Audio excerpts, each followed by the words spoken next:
High আমি আরিয়ান। প্রায় 2 সপ্তাহ আগে চঞ্চল চৌধুরীর পদাতিক সিনেমাটা কলকাতায় রিলিজ হয়। এই সিনেমার ডিরেক্টর ছিলেন সৃজিত মুখার্জি। সো সিনেমার ডিরেক্টর ভালো, কাস্টিং ভালো, চঞ্চল চৌধুরীর মতন এরকম একজন পারফর্মার। এরপরে যতটুকু রিপোর্ট পেলাম সিনেমাটা কলকাতায় ডিজাস্টার। কিন্তু কেন?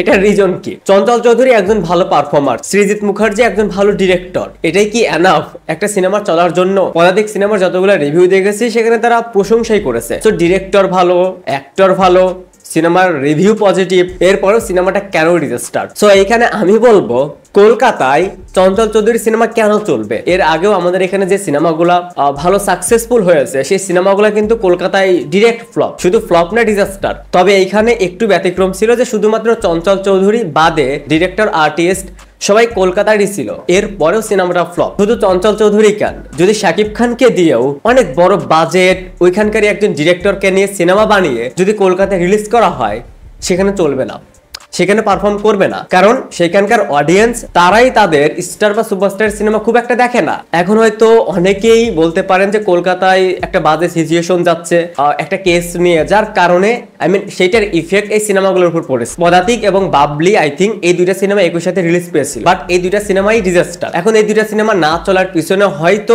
অনেকেই এই সিচুয়েশনটাকে দায়ী করতে পারেন, বাট রিসেন্ট আপডেট অনুযায়ী স্ত্রী 2 এই সিনেমাটা ওয়েস্ট বেঙ্গল থেকে 2 সপ্তাহে 22 কোটি টাকার কালেকশন করেছে। এটা শুধু বেশি না, অনেক বেশি। সো এই দুইটা সিনেমার ফ্লপের পিছনে যদি আপনি এরকম একটা ইস্যুকে দায়ী করেন তাহলে এই সিনেমাটার কালেকশন এত হলো কিভাবে? মেইন কথা হচ্ছে সেইখানকার অডিয়েন্স তারা তাদের ইন্ডাস্ট্রির সিনেমা খুব বেশি একটা দেখে না বা খুব বেশি একটা পছন্দ করে না। এটা হচ্ছে ফার্স্ট রিজন। হ্যাঁ, এর মাঝে একটা দুইটা সিনেমা হিট হচ্ছে, আর একটা ইন্ডাস্ট্রিতে বছরে একটা দুইটা সিনেমা হিট হওয়াটা স্বাভাবিক। এবং সেই ইন্ডাস্ট্রিতে বাহির থেকে একটা সিনেমা এসে 20-22 কোটি টাকা কালেকশন করে নিয়ে যাচ্ছে। এবার আসি, যদি পদাতিক সিনেমাটা বাংলাদেশে রিলিজ পেত এইরকম সময়ে বা এই সময়ে, তাহলে এই সিনেমাটা কি আদৌ চলতো?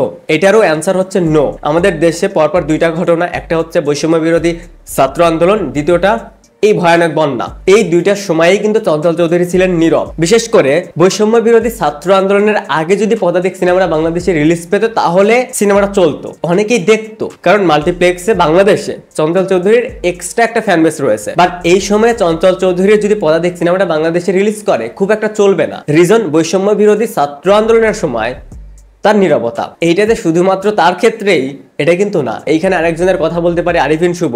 আরিফিন শুভরও যদি একটা সিনেমা এখন রিলিজ করেন এই সময়ে চলবে না। সো পদাতিক যেমন কলকাতায় ফ্লপ বা ডিজাস্টার, আর বাংলাদেশে এই টাইমেও যদি রিলিজ করে সেম রেজাল্টই হবে। তো আপনাদের কাছে কি মনে হয় পদাতিক সিনেমা ফ্লপ বা ডিজাস্টার হওয়ার পিছনে রিজন কি? বা বাংলাদেশে যদি পদাতিক সিনেমাটা রিলিজ করে তাহলে কেমন চলতে পারে এই সময়?